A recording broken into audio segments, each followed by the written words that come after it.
Kung nagulat kayo na nandito ako sa vlog ni Queen Manilyn, alam niyo naman po, original maritime po yan. At in fact, na-feature po natin yung kanyang struggle sa life, yung mga success. Pero just because successful, continue yung struggle. But ang nagustuhan ko sa kanya, and of course she's here, is hindi siya tumitigil sa innovations. So this time around naman, livelihood naman, yung ating bubble mix. So livelihood is, or economics, presyo, kita,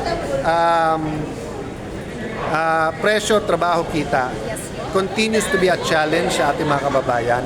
So don't just watch, don't just engage kay Queen Manilyn, but kung gusto nyo rin yung mga nagiging programa niya, sabi ko, tulong ako. Pero syempre, katulad nyo, observe ng konti, tapos comment ng konti, pero talagang ang sikreto ay tulungan. So yan, inagaw ko rin sa kanya, imbis na ako interviewin niya. Thank you po, Kuya.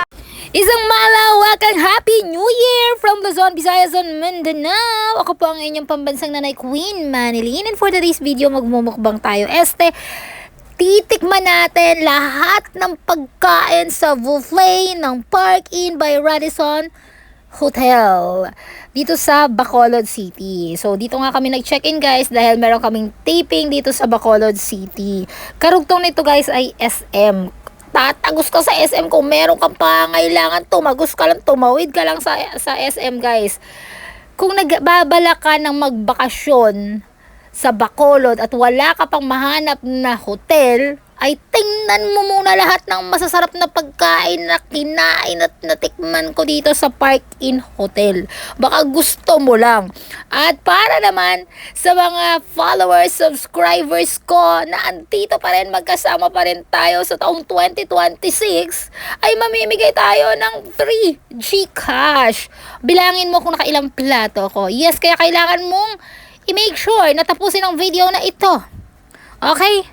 Ayan, bilangin mo yung kung ilang putahe ang kinain ko at nakain ko sa kanilang buffet at i-comment mo. Okay? Kasi hindi ko rin alam, nakalimutan ko na eh.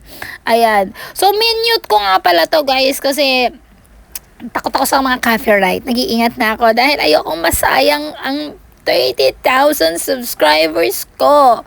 Kaya, guys, i-comment nyo kung nakailang plato ko at nakailang putahe ako. Okay? Yang dalawang yan, i-comment nyo. At siguraduhin nyo nakafollow kayo. At siguraduhin nyo rin i-share nyo sa 10 kamag-anak, 10 Facebook group mo, o kung kanino, basta 10. At itag mo sa akin, hashtag Queen Manilyn, para madali kitang mapansin, madali kitang makita, at mapadala ko kaagad sa'yo ang GCash mo. Okay? Okay ba yon? Happy ba ang New Year natin dyan?